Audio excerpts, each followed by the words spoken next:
When I do streams, I try to find like what can I turn into a YouTube video or turn into something else. A lot of times, like my most recent streams have now been like a mixture of just chatting and then I'll play a game. I'm actually trying to like pivot my content fully to almost just chatting anymore. Well, it takes like forever for it to load. If you get stuck on something, you try to like backtrack, it deletes the whole clip of where you were at and all the progress you made. I'm like, oh my God, can you guys want to charge me almost $200 a year for this? Yeah. And then people in my community kind of told me like, hey, this person is kind of crapped on you. And I'm like, awesome. Crash out incoming. So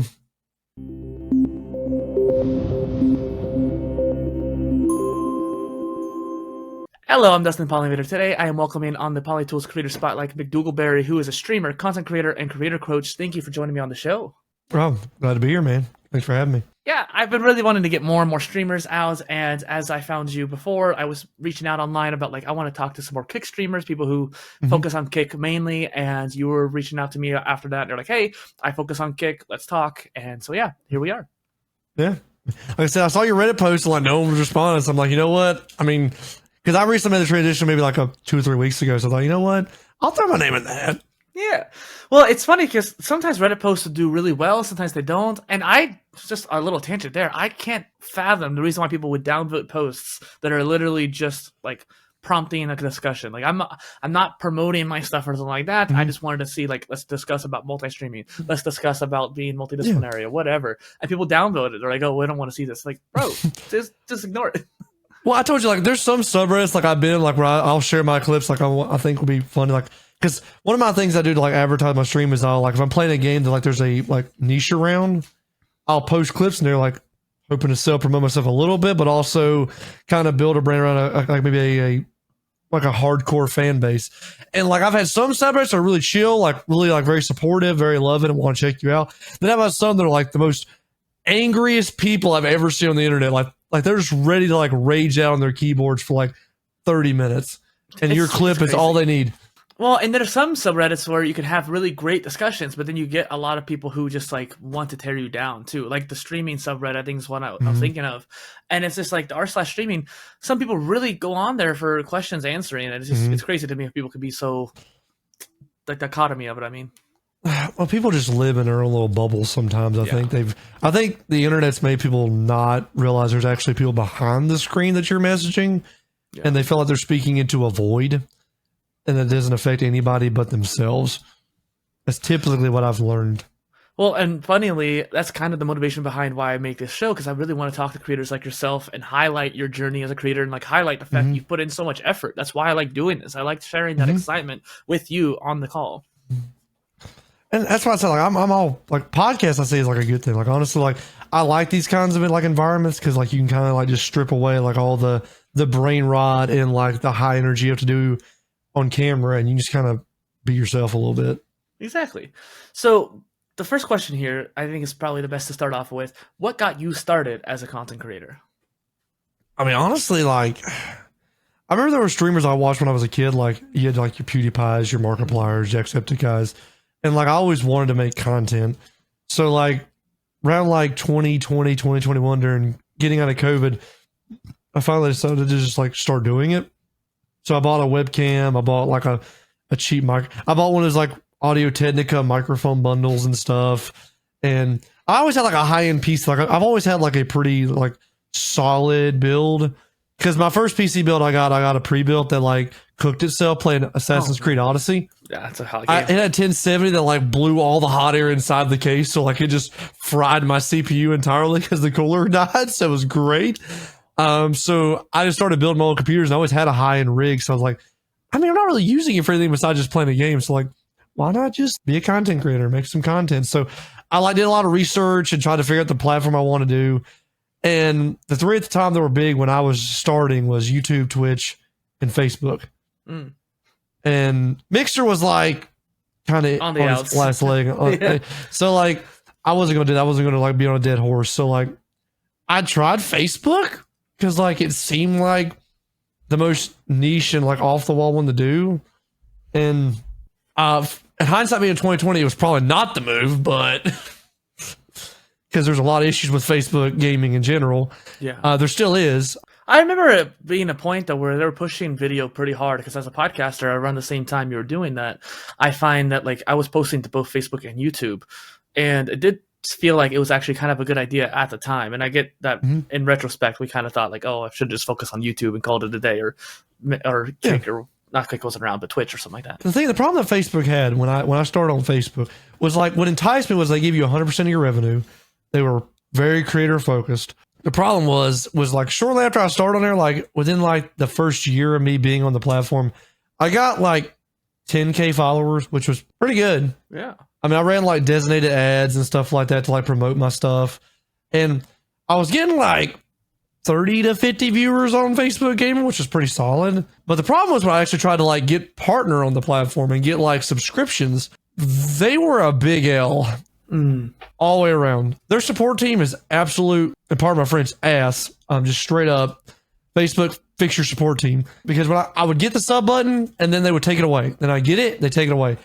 And I asked them like, why? And the email I got back from support was pretty much to go F myself. So that's cool. I mean, I guess that'll work. I mean, that's an answer you tell a content creator on your platform. That's fine. So yeah, that was great. I love that. And then they're like, oh, well, I meet all the requirements, but like, hey, you have to like prove you live in the US. And the way they want me to do that was like putting my address on my Facebook page. So like, and make it like public. And I'm like, I'm not going to like dox myself on to get a subscription button. So like, I think it has to do with the whole business feature aspect, because they're treating it like the Facebook business is kind of like the Google My Business thing where you are making they still kind of have it as like a physical store. Like you have to have a physical location because you are a business, but they don't have the internet alternative yet. See, when they had the Facebook gaming app, like you could bypass that with the gaming app. And then like early to mid 2022, they just cooked it. And so they're not going to support it anymore. And it's probably because like they were giving 100% of the revenue to creators, which like, yes, it's enticing, but also like you're not making any money. So Facebook's probably going to like dump that off onto somebody else, because let's be real, Meta just does nothing but lose money. So they were going to dump it off eventually. So then at that point, your discoverability as a creator on Facebook was like non-existent. You got roped in with like all the Walmart streamers who like get like really high and like zooted out of their brains. They want to just stream themselves in Walmart. So like you're kind of mixed in with that, or like the people who just stream like themselves like selling like really cheap discount jewelry you can buy at Dollar General. Kind of like TikTok shop live videos and stuff like that. Yeah, exactly. Except worse. Except way worse. Yeah. That's kind of what they did to you. Like, see, TikTok doesn't have that problem, but it's like they kind of like saw what Facebook did and said, no, we're not going to do that. And thank God. But still, Facebook streaming was like not the move. Not the move. Like even now, I tried to go live on Facebook just to kind of like reach out to my old audience. Yeah. And I can't go live on it. I tried. I put the stream key in, everything. Nothing showed up. I'm like, do you still at least promote your Kick on there? Because there's some automations out there that you could just set up and say, hi, I'm going live. I did, and they've pretty much nuked that page. They've pretty much nuked it. It's there, but like they've nuked my traffic. I've tried to appeal it. They won't let me do anything about appealing it. They, for some reason, think I'm a scammer, even though like I've proven I'm not. Like I even sent them my driver's license. It proved I was who I said I was, even me holding it. And they're like, nah, he's probably some tech support scammer. I'm like, okay, cool. Thanks, Facebook. That's my issues with Facebook support. Sorry. Just like make a pinned video. It's like, hey, watch me over here, guys. Yeah, like, hey, this is probably my TED Talk. Yeah. So going from Facebook and then to Twitch and now Kick, what was the transition like to the next platform then? So I took a hiatus for a little bit to kind of like, I had some personal stuff going on in life, so I took a break. And then I always wanted to kind of come back, but I just didn't have like, I just didn't yet. And I finally decided to make the move to Twitch about 6-7 months ago. Well, actually, no, it was about 8 months ago. And just decided to like go live again on there. And it was really learning a whole new platform is what really like kind of like, because I'd learned all the Twitch tools because Twitch had changed a lot since like I'd seen it last. And it really kind of fleshed itself out as a platform. And I thought about doing Kick when I first came back, but I was like, all I heard was bad things about Kick at the time. So I just said, I'll try Twitch. And I went from about 12 followers on Twitch to about 2.2K in about 7 to 8 months. That's crazy. Yeah. I got about an average of 75 to 110 viewers in about a 5-month span. Then my numbers kind of dipped because a Twitch partner that I used to be pretty close with kind of became a two-faced piece of crap and decided to like make a bunch of stuff up. I mean, that wasn't true. I didn't find this out till like my numbers like halved, because I went from like 100 to like 90 viewers to then like 40 or 50 and then dipped to like 30. And I'm like, something's not right here. Because I check my numbers. Like I kind of keep track of where my analytics are because I want to know what games are working, what content's working. Because I'm always like kind of a forward thinker and not like a past tense thinker. So I look at what I've got now so I can forward think to what I need to fix in the future to make the next stream improve. And when I notice this like gradual decline, I'm like, I don't think I'm like, my chatters were staying the same. So I'm like, I'm not losing engagement here. It's just something has happened I'm not noticing. And then people in my community kind of told me like, hey, this person is kind of crapped on you. And I'm like, awesome. Crash out incoming. So yeah. And I had a moderator who was just completely like being hostile to people in my community. Because when you're a streamer, your mod team will tend to get viewers they stream as well because people want to like check out those who are moderating for you. It happens to, that's why a lot of moderators like end up becoming big streamers, because they get looked at because of the creator they're modding for. Just always happens. Well, he was banning my people, like berating my people, all this kinds of awful things. And I'm like, awesome. Like, thanks for really having my back. So I had like these kind of two sides kind of squishing me a little bit. Yeah. So I finally said, you know what? I'm just going to go to a new platform. And I went to Kick about 2-3 weeks ago. And honestly, a lot of people that I lost on Twitch came back. I usually, if I stream about every day like I usually try to, I get about 30 to 50 viewers on average, which still solid numbers. Especially for like a lot of my community had to make, like a lot of my community had to make Kick accounts. And I have like 140 followers on there right now. And I've only had the account for like 2 or 3 weeks. Yeah. So like I'm getting about half of my follower count as viewers, which I mean, honestly, I'd much rather have those metrics than like 2.2K followers. I'm getting the same numbers. So I like to think of it kind of like email marketing, where you might have 80 to 100 subscribers, but if you're getting 40 to 50 open rates, like that means half your people are actually opening it. It's the same kind of deal with the Twitch and Kick followers and viewers. Yeah, so that's what I looked at. Like, I mean, yeah, my followers aren't as high on there, but like I'm getting about half of my followers are watching. So I'll take that any day of the week, honestly. Like, way better metrics. That's why like a lot of people are like, oh, you have as many followers there now. I'm like, and like, I look at like my notification clicks on, because Twitch will tell you like how many people click your notifications. And like my notification click rate was like an 8 to 10%. So like, because a lot of people will follow you on Twitch and then, but if they're following a bunch of other people, they'll get spam notifications. So they'll just mute the notifications for everybody. Yeah. So that's not helping you. But now Kick, since I'm like one of the only ones that they follow on Kick, I have a way higher margin of being like clicked on. It's still pretty first mover advantage over there. Yeah, exactly. So I'm kind of getting on it early before like Kick becomes an oversaturated market. Yeah. So you get a higher click-through rate, which is way better anyway. Well, considering your experience with moderators, do you have any advice on how to pick a good moderator? Honestly, like pick somebody like either like you can trust to like moderate, or pick somebody who's like, don't pick somebody who's always watching your streams, because that can be like a death sentence. Because like you don't really know the people watching you. Like they might be tame in like your chat, and then like you make them a moderator, then they just start saying some like really, really like offensive and like harsh things that you don't really agree with. It can happen. Like, trust me, the moderator I had in question was a pretty decent guy for like everything I got from him in chat and stuff. And like a lot of people said he was a really good dude. So I'm like, okay, I'll give him a shot. And then I realized how toxic and like harmful he was to a lot of people. And a lot of things he had done like behind the scenes that were really awful and like really condemnable. So yeah, I didn't know that because in Facebook, there's really no way to have moderators on Facebook anyway. So like, and the way their chat is more like comments. So like you really didn't need moderators because you can just delete the messages. But Twitch, you have to have active moderators to prevent like bots and stuff like that. So it was like a hindsight being 2020 kind of thing. Like yes, he was in theory a good moderator. Like he was a great moderator. Like man could lock a chat down. But as far as a human being, was like one of the worst. And I didn't know that until. That's why I was asking, like, what can we look out for in a good, like, what positive traits can we look for in a moderator then to find somebody? I would, if you're looking at a moderator, like talk to them through Discord for a while, like get a vibe on the person. Like don't just look at them in chat, like try to get a vibe on the person, or like put an application on your Discord, like people to like, apply to be a moderator. And if somebody like responds to it, then be like, hey, and then just like, kind of talk back and forth to them for a few days, kind of get a vibe of the person.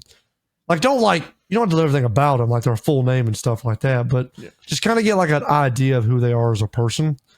And like some would like make sure like their beliefs and stuff, like at least some of like their morals line up with yours a little bit, because you don't want somebody who's like secretly a closet racist and like you don't know that, and then they're a moderator and then like, oh wow, that's a good thing to know now. So just kind of get like a sense of them a little bit, like you kind of get like, or like play a game with them on Discord, like off stream, and like just kind of talk to them. And then if like you feel like they're pretty good of a person, like they line up with what like your expectations are and like what your standpoint is, then make them a moderator. But only after like that amount of like vetting. Don't just make up somebody a moderator because they're in your chat because they're there all the time. Good advice there. Now, you make video content obviously through live streaming and sometimes just like through the actual making it itself. Do you have any plans for any kind of written or audio content in the future? So like I'm working on like full-length YouTube videos that have like scripts associated with them. I've never been much a script writer, so like I've kind of been having to like learn how to do it on the fly. I probably need to get that Elgato teleprompter, honestly, so I can put my script up on there so I can read it. But like, I digress. It's like $300. So like, I know it's not I've been cheap. wanting it myself. So it's not cheap. So if somebody wants to like donate, we'll take it. We'll take it. See, I used to be a musician, so I used to like play in a band and stuff. So like writing stuff's not difficult in the sense of that, but like actually planning out a video in my head how I want to look from like start to finish. Because the way YouTube videos used to be made like 10 years ago with like part 1, part 2, part 3, it's not like the way it is now. Like you might see somebody do a challenge and they'll do it all in one video. And that's like 30 or 40 hours of footage they're all putting into like an hour and a half video. It definitely makes a difference when you're doing gaming versus like educational. Yeah. So like you have to really think through a script of like how you want to take 40 hours of content into an hour and a half video and then like really trying to splice together to make the script flow through it. So it's a goal. Like I'm wanting to do it. It's just, that's really the struggle, honestly. That's really the struggle with it. I know that there's like some features from other tools coming out, like Opus Clip and Marginario and other tools that allow you to have like a search engine for all your videos. And that's pretty cool. But like, I think that's kind of like enterprise for a lot of people, but hopefully down the line, a lot of YouTubers can have access to it. It's interesting too, because I can't stand script writing, and I started out as a YouTuber doing script writing, and now I just do bullet points, and I'm like, here's 3 points I want to talk about, and I'll make the video from there. Maybe that's kind of like you might have to do, just kind of like, here's a live stream, here's 3 concepts for a video that I want to make throughout the live stream. Let's try to make it in the live stream, and then within that concept, 3 topics. Right now, what I've been doing is just kind of winging it. Like I'll kind of just like turn it on, like I'll see it, like I'll kind of find the clips that I want to put together for the video, then I'll watch it, and then I'll just kind of like, okay, I know what I'm gonna say here, and then I'll just record it on the spot and post it in there. It's not ideal, but like, hey, it works. Yeah. And so speaking of making content too, obviously the tools we use and the tech we use is very important. So we can definitely get into like the nerdiness of your computer build too in a minute, but what kind of tools do you use for content creation and repurposing right now? So like for my streams and stuff, I use like for my TikTok streams, I use Tickfinity. So I do like a lot of on-screen stuff, like with like likes and like GIFs and stuff like that. I use StreamerBot for a lot of like the intricacies of my streams. Like as far as the like way channel points work, the way like we do like commands and stuff like that. I also use like for multi-chat, like to see like my multi-chat like privately on a doc. I use something called Actual Chat, which is actually, it's a free to use tool you can get on GitHub. And like, you can really pull the chat for like anything you want to pull. Like it'll pull Facebook, it'll pull Discord, it'll pull Steam, it'll pull really like anything. As long as it's got a chat and you can go live on it, you can pull it. I'm checking it out. That's actually really cool. I haven't seen it before. And this is exactly why I have that question. Yeah. Like it's a really cool tool. And like, You can actually customize the look of it for like the on-screen widget with just a custom CSS file. So if you can make a CSS file like a custom look, you can like just copy and paste it right in actual chat. Works. That's awesome. Any other things that are like unique that you'd use? I've been slowly working on it. Like it's a project I've been doing under the hood a little bit. I've been working on like an application to like let Kick Chat like control my games and stuff. Like people have it for Twitch chat, like with crowd control and other stuff. There's really not an integration with Kick. So I'm making my own like with visual code. I've been coding out like my own program.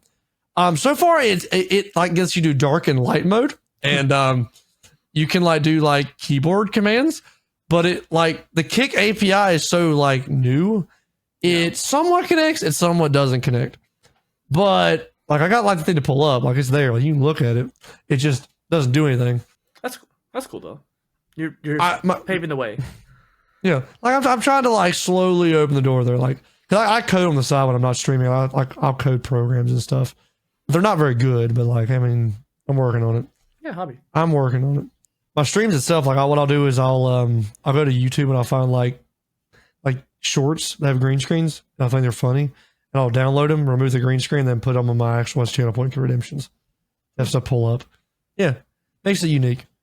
Makes it very unique. Anything else you use? Like, so you use OBS. I believe that's what you said, right? Mm-hmm. And then I use DaVinci Resolve for a lot of my video editing, and then I use Nexus Clips for like all my clips and stuff. Nexus Clip doesn't really work with like Kick at all, so I have to download my Kick clip and then upload to Nexus Clips, and then I'll just edit that way.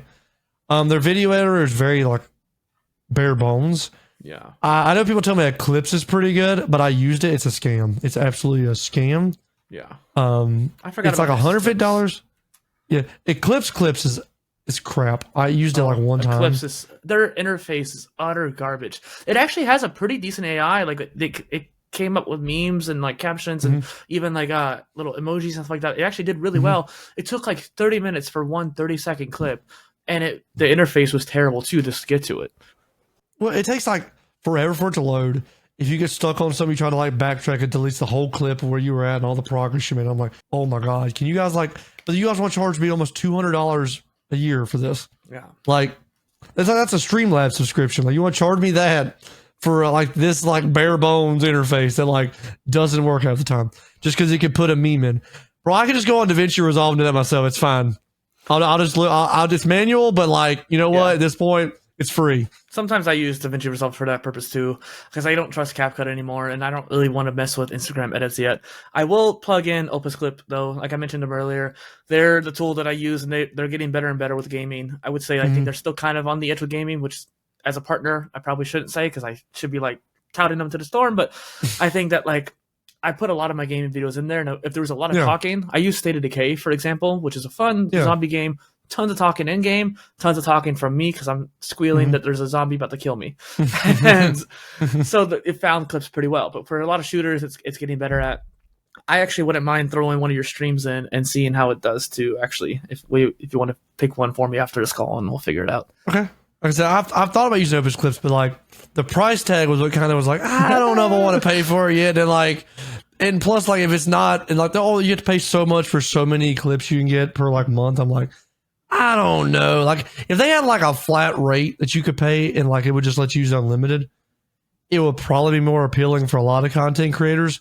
But since they're so like geared to podcasts and geared to that vein, like, I think if they would be like, hey, if you pay us like $70, $100 a month and you get unlimited clips, stuff like that.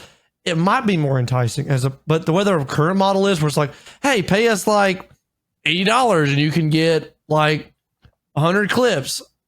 I mean, if I do a 5 hour stream, limit the clips. They just limit the amount of minutes you use. So like you have a certain amount of credits. It's like an hour long video would be a certain X amount of credits. That's what I'm saying. Like it's like a limit somewhere. Like so many hours. Like some people who are new to content creation will stream for like 13 hours. Yeah, they don't know what to do.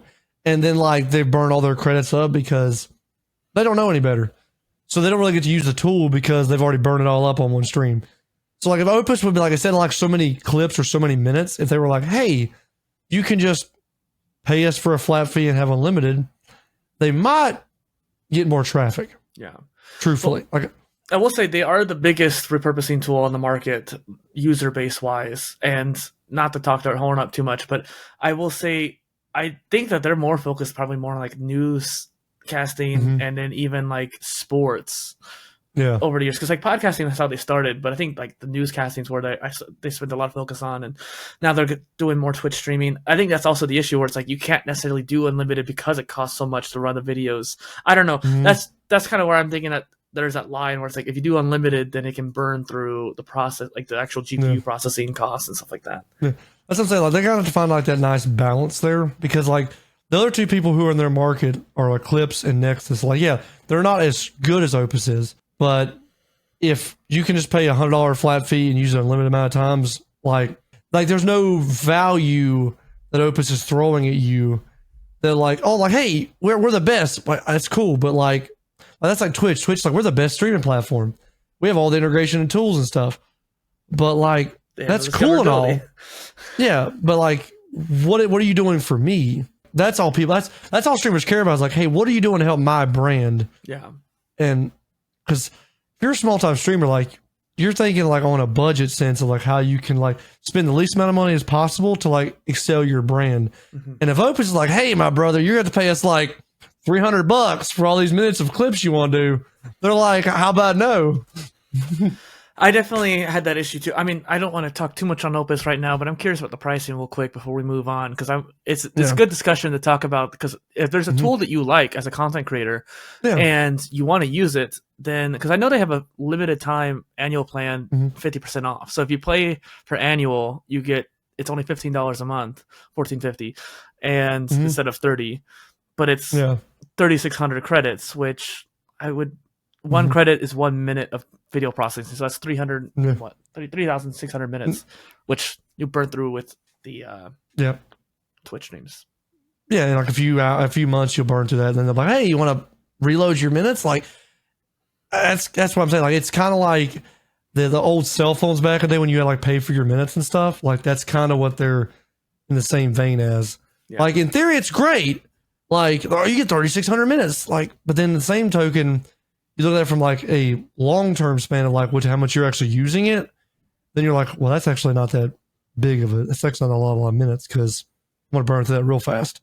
Now, if it was hours as opposed to minutes, then like you got a good value factor. But as the way it sits right now, it's like not a good value. Now, if you're like doing this full time and like you're raking in like the YouTube content and like the streaming content, like you're raking in a lot of like revenue, then like it's not that big of a deal. But if you're not, creators like us, it's yes, it's actually a big cost that you have to really think through. That's why Nexus and Eclipse, like, yes, they're very mid, like very mid. And I mean, I use Nexus. I would argue lower than mid, because I've seen other tools out there like Hype Trigger, Uncanny GG that would probably be better than those two. But Eclipse was the one that's been on the market for the longest. I remember Join Combo back in the day. That was nice. Yeah, like I said, they're like mid or below mid, but because they're affordable, you get unlimited uses out of them. That's the value for it. So we're talking about these different tools, and we're talking about making clips from them. But let's kind of take a step back here with you, Barry. So McDougleberry, I don't know why I keep like anchoring towards the Barry part. You call me Dougal. It's fine. You call me Dougal. It's cool. I know, but I keep anchoring towards Barry. People call me Poly when I'm gaming with them. So it's interesting because we're talking about repurposing. Like, what does that mean to you though? As a Twitch or a kick streamer, what does that mean to you to be like repurposing your content? Like, what do you want from it? What do you look out for? When I do streams, I try to find like what can I turn into a YouTube video or turn into something else. A lot of times, like my most recent streams have now been like a mixture of just chatting and then I'll play a game. I'm actually trying to like pivot my content fully to almost just chatting anymore. Some of my highest viewer numbers are when I'm just chatting. Like usually, like when you go to my streams now, like I'll just chat for like an hour or 2 hours, and then I might play Warzone and still be just talking to chat. Like I don't take Warzone very seriously. It's just I like the game has the game has like no purpose to what I'm doing. Or like if I'm actually going to do like a game, I think of a challenge or something unique I can do with it. Like a challenge I'm about to pick back up tomorrow, which I kind of took a break from because literally it was cooking my brain. It was actively cooking my soul. Was I played Fallout? I've been playing Fallout 4 where everything's a car, everything shoots a nuke. All the enemies are legendary, and I'm on survival. Why is because I've watched people beat the game on full survival. I've watched them beat the game everything being legendary. I've watched the guy beat it with everything being a car and everybody shoots a car. And I watched the guy beat it where everybody shooting nukes. I thought, hey, it'd be better. What's unique? Put it all together. Yeah. Just combine it all together. And you know what? It's the most amount of suffering I've ever done in my life. I have died through the first half of the game about 225 times. I have locked myself out of numerous endings because I can't do the Minutemen at all because they're in a room full of 10,000 cars. And everybody shoots a nuke, so as soon as somebody pulls the trigger, I'm dead. It's just a big white flash, and we're back to the main menu. Maybe if you get to 300, you have to stop. I mean, honestly, like I got to 200 deaths, and I had not even met Paladin Dance yet. Like that's how much I've done. Like I'm only doing the railroad is like entering the institute, just because like I tried the Brotherhood and I do Fort Strong, and I immediately got one tapped in the vertebra because the way Fallout 4 shoots weapons is like the nukes come out the side of the gun. So like it might accidentally clip the vertebra and explode. And I just die. I just end up cooking myself. It's great. So yeah, that's kind of what I do. I find a unique challenge with that I can do to make the gameplay interesting. That's really like my purpose stuff. I like that though. Like, and I think the just chatting angle too, we could talk about that here in a second because I think that might be a key for your YouTube success. But I just want to share with you another sadistic story like that because I was playing Octopath Traveler. Have you tried that game before? Or I've heard of it, I've never played it. Okay. It's an RPG, so it may or may not tickle your fancy, but what's really funny is that you're meant to have multiple characters, at least 4, if not like all 8, because that's the point of the game, to have all these 8 people traveling together on their path. That's cool. But in the first game, there was an Xbox achievement where you can like do a solo run or a speed run. And I couldn't get it. I couldn't actually do the solo run in the first game. So I skipped it and went to the second game after trying it a couple of times in the first game. But in the second game, I chose the warrior person. And the warrior person can actually learn skills from other characters. And that can be very beneficial for type matching and stuff like that. And he's one of 2 characters that gets a second turn, if you will, with his abilities. And so that made a huge difference when you're by yourself. And I sat there and I grinded through the first boss and there's like 4 bosses or so, grinded through the second and third bosses. And when I finally got to the final boss, the way it works is there's a mini boss, the first phase of the final boss, another mini boss, and then the second phase of the final boss for this character, not even like the end game boss. And you can actually save after the first mini boss, but that's it. And so I'm sitting there, I barely beat the mini boss, and then I get to the actual boss and I just get completely wiped because he has abilities that can wipe your entire team, let alone just one person. And over the course of weeks and weeks and weeks, I'm trying to, like, it's like 3 or 4 weeks I was trying to do this. And I finally managed to get it done after creating a strategy for it. But just the self-loathing you must have to do something like this. Like the Fallout 1, for example. Yeah, like I said, I've had the challenge I did before that was a bunch of suffering. I played Fallout 3 before it, where I gave everyone a Fat Man or a missile launcher, and I played as a baby on like very hard difficulty. But to make it worse, I made it where I could not use a Fat Man myself, so I had to use like regular guns to play the game. And honestly, like. See, with doing that mod and playing as a baby, I had to play without the unofficial patch. Because if I used the unofficial patch, I could not lead the vault as a baby. So I had to remove the unofficial patch. So, like, to say the game was breaking from it was an understatement. Like, I beat the game at level 7. I should not have beat it that early, but like, I did kind of cheat. I made all the companions like where they couldn't die. Because Fallout 3 for some reason made where their companions could just die. So I made like Sharon invincible and I made Strong invincible. But I did make them the size of a baby. So like I got a twin, we were twinning out here. And it was hilarious. What's crazy is I gave Sharon a Fat Man, and those are the people who want to say I cheated. Here's the thing. Sharon would sometimes pull the Fat Man out and use it. Other times he would just pull his shotgun out or a knife just to troll me. Or then what he would do is we'd get behind cover together. He would just pull the Fat Man out and shoot the wall and kill both of us. It's fantastic. That's a good clip right there. Yeah, it was fantastic. So that was Like honestly, the final battle where you walk with Liberty Prime all the way to like the Purifier, his pathing broke like 40 times. I had to actually like get in front of him and like do like the move to me the whole time to get him to actually realize where his pathing was, because he would get hit with like 60 Fat Man shells and it would just break his AI and he didn't know what to do. I guess it was like, I mean, if he was not supposed to take that much damage. Hit with 60 dudes, that makes kind of some sense. Yeah. So I guess Liberty Prime like was not designed to actually take that much damage at one time in the game files. So like he would just break and just stop. And I'm like, awesome. So we're all just chilling. Yeah. So yeah, I used console commands toward the very end there, but you know what? It's fine. It's fine. I didn't give myself God mode. I just like had to kind of like make the game want to move forward a little bit. Progress, yeah. And go back to the just chatting stuff too. Right now, more raw is kind of working on YouTube. And if you're trying to go more for like maybe sharing stories or like anecdotes of what you've experienced as a creator, not creator, but like as a gamer. And like, I don't know what you're doing so much with the just chatting all the time, because it's, you know, every stream could be different, but maybe finding ways of talking about different stories and then preparing those into videos ahead of time. That's what Harris Heller talked about a lot too. Well, see, like I do a lot of like where I'll chat about like Twitch new updates and stuff, like where they try to attack view botting, and then they also have like Dan Clancy self promoting in people's chats and stuff.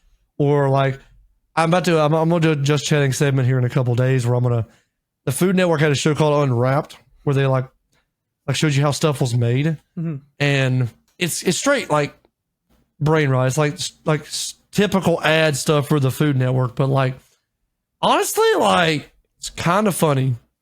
Kind of funny.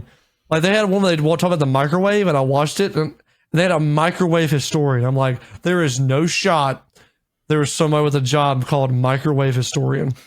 There is no shot. Like at that point, we're gonna get called like I'm the dishwasher historian. Like I can show you how those dishes got in the washer. I can show you how that stuff happened. Or the refrigerator historian. Like, come on now. There's a no shot. Lego master builder. Yeah, I'm the Lego historian. I can tell you how Legos were made. Brother, no, that's not a job. I feel like it actually is. I think I've seen a man made a meme into a job. That's all he did. He's like, what's like the most meme I can get as a job? And that's a meme. If you're the microwave historian, you don't have a real job. You have literally a meme job. Just a big meme. Pivoting a little bit, we were talking about tools earlier, and sometimes people who are watching the show might nerd out about the computer stuff. So just for those kind of people, I thought I'd ask, what is your current build right now, if you want to share? So I have a Ryzen 9 9950X CPU. I have 64 gigs of DDR5. And like I've overclocked like 6400, 6600. Then I have the X870E Asus Crosshair Hero motherboard. It's like a $700 motherboard. I don't know why. I got it already. If you have a nice CPU like that, you kind of have to. I don't like cheap on the motherboards. Like, yeah, you don't need one that extreme, but like might as well. 4 M.2 drives. Oh, yeah. So like, I like the extra board space. But how is your cooling? Considering what happened with your pre-build, how's your cooling? I use a 420 millimeter AIO, and I use the Corsair 1000D case. So I have 8 intake fans and 5 exhaust fans. So yeah, you have a lot of cooling. It like honestly, if I like turn it into extreme mode on the profile, like it's like a wind turbine. It just sucks all there, and like I can watch my CPU drop 20 degrees Celsius like that. Well, and it's funny because I've always been kind of the fan of the 200 millimeter fan, so I would always try to get a case that could have one of those big fans in the front and just get to pull in a lot of air, because it could be somewhat quieter. Those Corsair fans too can be like the magnetic levitation fans, so a lot quieter, at least when they're new. And I had an issue where in my last build a while back, I had a deep cool water cooler. So deep cool is already kind of like banned, I think, in the US anyways, because they're garbage. But it basically leaked onto my motherboard and GPU, killing my system. We love that. Yeah, we love that. Now on my GPU, I have the Asus ROG Strix RTX 4090. That's why I said like I feel like I had to start doing content creation because like my computer's like overkill. Like it's kind of like a little much. Like I recently upgraded my power supply to a 1500 watt. Wow, because I was preparing for the RTX 5090, but now they're like double the price what they originally were. I'm like, I don't know. Like if I get a sale on it, the 4090 is good enough at least at this point. Yeah, like good enough. The 50 series was a scam anyway. Yeah, Meanwhile, I'm running mini PCs. Hey, we love me. Hey, honestly, I thought about getting a mini PC, honestly, because You like should for as like I a wanna- streaming system. like I like running Linux as like a virtual machine. So like I want to get like a mini desktop to like run Linux on.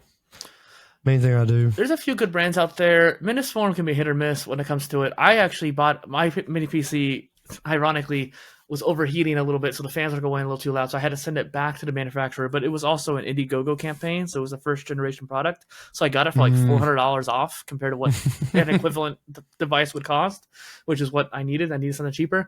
But it was a nice little PC. It was like a Ryzen 7, 8-core processor, I think 16 threads, 64 gigs of DDR5 RAM. Like, it was a really nice system. Yeah. And I'm waiting to get that back. So I'm on my old system right now. But get a mini PC like that, and hopefully with an AI processing chip too. Hey, it'll work. It'll work. Can you share your favorite story that's happened to you as a content creator? My favorite story was actually probably more recent. I had a so like as a streamer, like I don't put like an age limit on how old you have to be when you watch me. If you are under 18, I tell people like, hey, like if you do like join like any sort of my community, like notify, like let us know your age. That way, like somebody's like tries to be a creep to you, we can handle that. Yeah. But like I had a 13-year-old kid who found me on TikTok, and he actually was considering taking his own life at the time. And because he found me on TikTok, he really started engaging with my content. And like he recently put in my kick chat, like because he eventually came over to what I call the cool side of the pillow, which is the kick streams. And he was like, honestly, your content was what made me want to like not hurt myself and like maybe want to live and get away from the current situation with my family and like move with my dad and like get out of the situation I'm in. And like that's why it's all about, honestly. Like powerful. If I can bring people like joy to where like they're in a rough spot where they feel like life's worth living another day, like it's worth another chance, like that's what it's about. Like because I know there's a lot of streamers who are like 18 plus, like you have to be over 18 to watch me, like, but I looked at it like this, like how old were you when you watched Markiplier? How old were you when you watched like PewDiePie or Jacksepticeye? Like if they made theirs like YouTube videos 18 plus, like you would have probably missed out on some of the best memories you had on watching YouTube. Yeah. Because like those are the people who impacted you. So I look at like, I want to be that next Markiplier and impact those young teenage kids who are maybe in like in a similar situation, maybe what I was in, and give them that same encouragement or that same like joy and happiness and things like that. People look at like just from like, you shouldn't be streaming to like underage like kids because like, oh, you don't be considered like one of those people. No, it's not. It has nothing to do with that. It's you're affecting those who are at a phase in their life where like they're misunderstood. They don't know what's going on in life. They're still learning about themselves. So there's nothing wrong with that. If that's what you're doing, you're trying to be like encourage. Yeah, you're trying to be a positive influence to people. I don't see a problem with that. Half the people on the Twitch is probably going to be underage anyways. They're watching for the sake of watching games. I had somebody try to like give me like some moral stuff on that. My thing is, all Twitch does, if you put 18 plus on your thing, is it says, hey, are you over 18? And you just click start watching. There's no check your driver's license. There's no anything. There's no age verification. There might be now with all the new law changes, but like I said, it's just you start watching. Like that's all it is. Like so. I would much rather someone under 18 watch what I'm doing, who's very like, the worst I do is maybe like I might crack a beer once in a while, but that's it. That's like the worst that I do. Yeah. I may have brain rot on my screen and stuff like that. So like, there's nothing extreme there. I've watched Markiplier drink and there's probably people under 18 watching this stuff. Yeah. Like it is what it is. It's not that big of a deal. Now, if you're doing something like might be considered for like OF, then like, okay, I get it. But that's a whole separate thing anyways. Yeah, that's a whole separate thing. Like, so that was what my biggest story was. When that person, like, anytime I'm live on TikTok, they're like, I'm going to be there. I'm going to show up. I'm going to be there. I'll be in your kick streams because I impacted their life as a teenager. Yeah. And then they're telling all their teenage friends like, hey, come check out McDougleberry because he impacted my life and he can impact yours. And that's what it's about. What's about. I have two more questions, but that would have been a great spot to like just end on. Oh my goodness, that's a great motivation too, and it's a great story. It's why I'm asking that question, because the fact you were able to have such a great impact on that kid's life and keep it going too, and probably he'll become a Twitch streamer because of you or a kick streamer because of you. Yeah, And that's why I look at like I'm being a positive influence on their life. So like those people, those streamers, like if you're a streamer watching this podcast, you're like, I'm 18 plus. I get that. But Every remember person where a you lot, were when maybe you were a teenager. too, and maybe if you're like, if you think that you're just not a good fit, I understand why you do it, but just keep in mind that you could be open up to those kids. Or Yeah, like I said, like you're not doing anything like is like illegal. You're just playing a video game or just chatting, and they're seeing you as like an influencer in their life the same way you saw Markiplier and those other streamers and those other YouTubers. That's how you're doing. So moving on a little bit here, can you explain what you do as a coach? So when I coach streamers, like I look at their content, I review what they do, and I'll give you some pointers on like what I'm noticing in your streams, because I've had a lot of people who are like, I want to grow on Twitch, I want to grow on Kick, but I don't know how to. Mm-hmm. So like I'll watch your streams and I'll give you like honest feedback. Like I'll give it from a viewer's point of view, from a fellow streamer's point of view. Like I know you've watched some of my stuff, Poly, so you've probably seen like I'm very polished with what I have. Like my stuff's very polished and nothing breaks. So a lot of people are like, I have one viewer, I can't seem to grow. But then you watch their stream, their camera looks like they got 480p, like it's out of zoom, out of focus. Their microphone sounds like they're talking through the screen door, or like the microphone from, like, down the issues don't get hallway. me started. Oh my gosh. Yeah, or the game sounds like it's like crackling and like a radio in your ear, and they're like, I don't know why I'm not growing. And I give them honest feedback. Like, no, there's some of the people take my advice. Yes, some do, and it does improve like their numbers and stuff like that. But some don't. Some think I'm just full of crap and just don't take any advice, and they're still where Can't they are help today. everybody. Yeah. Yeah, you can. I mean, the way I look at it, like, I mean, I charge like $20 for it. So like I just take time out of my day, sit down with them, and I'm blunt. Too low. I mean, honestly, I thought I'd charging more, but I don't want to be like completely rude with it. But I think I was charging like closer to 50 or 100, depending on like how in depth they want to go with it. I guess you could also do tiers to it too, like an intro, or if they're a beginner streamer too, you could do a difference. Maybe I should think about that as well, because I have I'm a fitness coach and I've taught for over a decade, and so that depth of experience makes a difference when it comes to like who you're training and how much it should cost. And you should also charge more, because if you know what you're doing, then you should show that with the cost.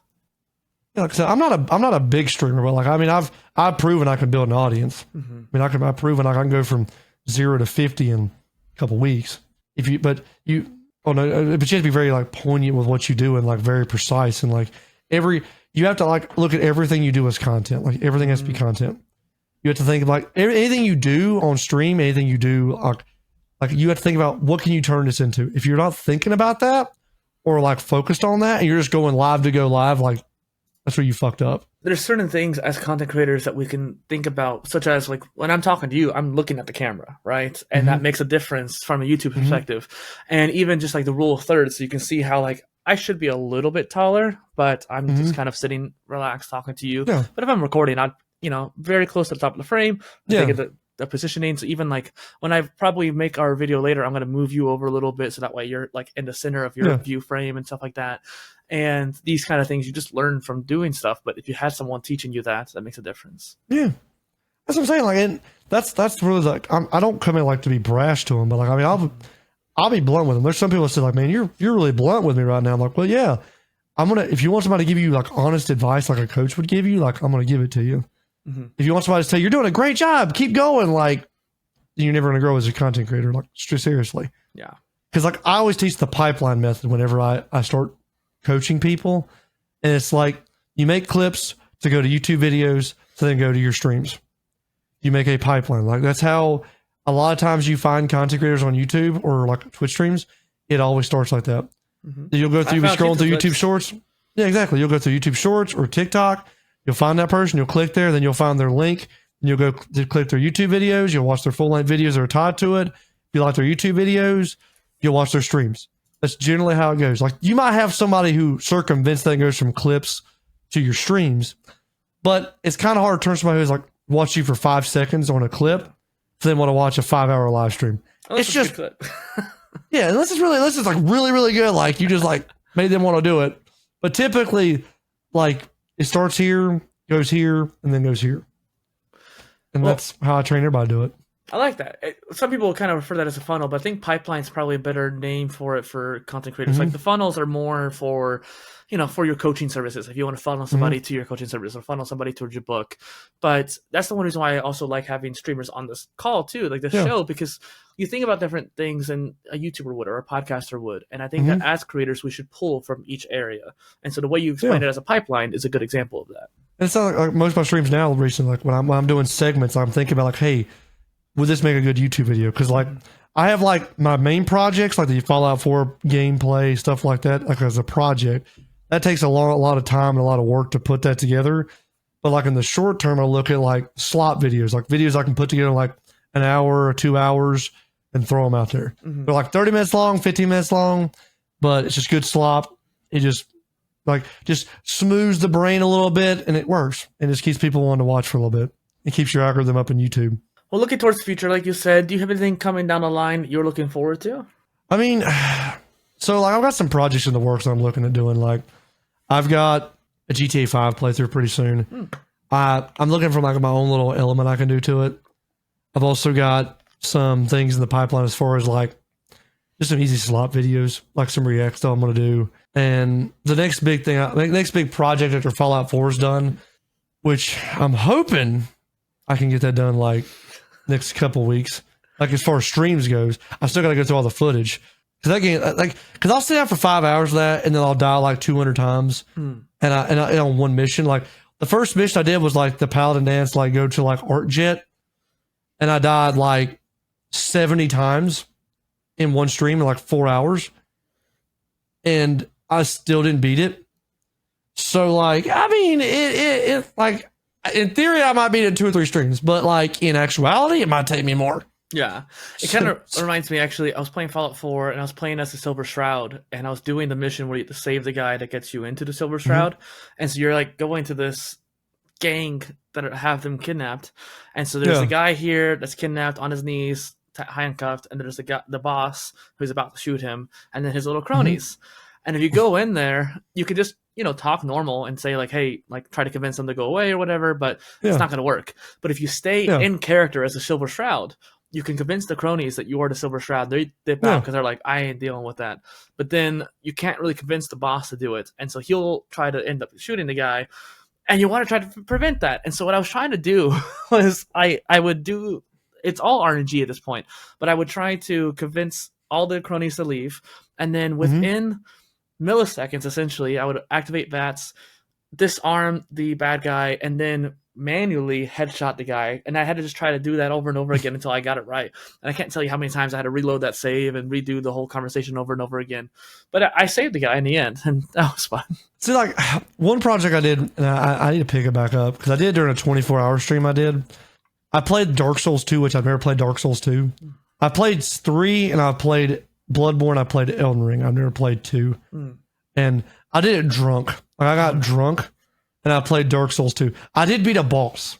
He did fall off the map, but I did beat him. Yeah. So I've thought about picking that back up. I'm about to get like plaster face drunk again to do it. But like Dark Souls 2, just try to beat the whole game drunk off my ass. And just see what happens. I've also thought about doing Elden Ring, but like the crowd control tool, you can set like prices on stuff. I thought I'd making all the hard stuff like Millennia, everything costs 1 coin. So Chad can just like spam a bunch of coins of Millennia and like boss fights and stuff and see if I can't beat Elden Ring, but Chad can just spawn a bunch of enemies and just see like if I can just do it. I mean, I'm gonna have to do a max level character so I can stand a chance. Yeah. But like, I mean, why not? Because I did a seamless co-op with one of my streamer buddies. We did that and we need to finish that. He just keeps getting cooked at the game because he's new to it. He's never played a Souls game before, so he's not good at it at all. As much. I tried playing Surge, but yeah, they're hard. So I want to play Bloodborne again. I did download Bloodborne, but then like I downloaded a like scuffed copy of it and like hacked my entire computer. Oh, so don't do that at home, kids. Yeah, don't do that. Make sure like you vet the files before you download the files. So yeah. I was going to say, where can people find you online, McDougleberry? So it's McDougleberry, like every social media you can find, except X. It's McDougleberry. It's at McDougleberry just because My original one got banned because they just felt like it. I stopped paying for their premium package, so they just banned my account. It was great. So I made a new one. But mainly my streams are on Kick. I'm always there. Like I stream usually every day about 8 p.m. Eastern. My work schedule's kind of cooked my schedule a little bit because I'm like always tired or always just dead. Yeah. So it's fantastic. Well, I got all the links down for you down below. And so once again, this is Dustin PolyInnovator and McDougleberry on the PolyTools Creator Spotlight. Thank you for being here. Hey, anytime, man. I appreciate you having me on, man. Yeah.